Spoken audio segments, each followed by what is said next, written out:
Whereas residents of border communities have historically been subjected to extra requirements for vetting processes as a prerequisite for obtaining national identity cards. Whereas the Presidency and the National Assembly and other government offices have received numerous petitions from these communities decrying the extra requirements for vetting as unjust, unfair, discriminatory, and disenfranchising. Whereas Article 12(1)(b) of the Constitution of Kenya entitles every citizen to a Kenyan passport and any document of registration or identification issued by the state to its citizens.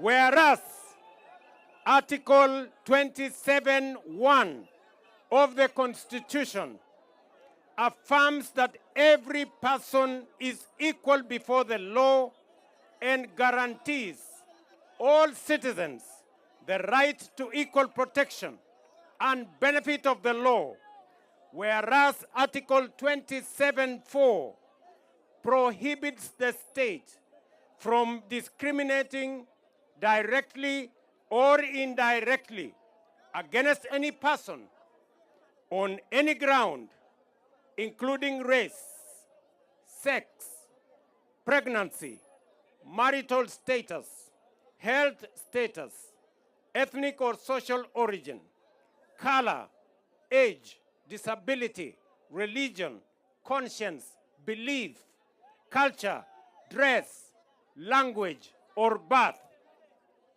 Whereas the Registration of Persons Act obligates every Kenyan citizen above the age of 18 to register and be issued with a national identity card.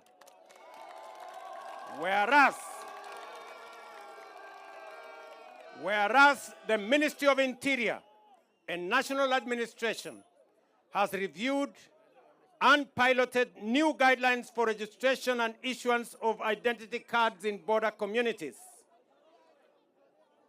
Reasons, therefore, I, William Samoei Ruto, President and Commander-in-Chief of the Kenya Defense Forces, having considered the said petitions in light of the Constitution of Kenya, our national values and principles of governance, by authority vested in me by the Constitution of Kenya, do hereby proclaim and order.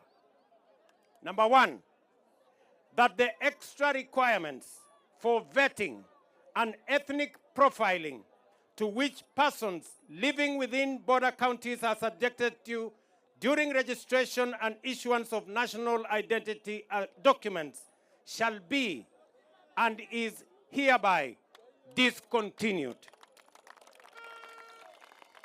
And number two, that persons, bodies, and authorities within the Republic of Kenya mandated to issue national identity documents shall continuously review their guidelines and processes to ensure equitable, fair, and transparent process in identification and registration of all persons.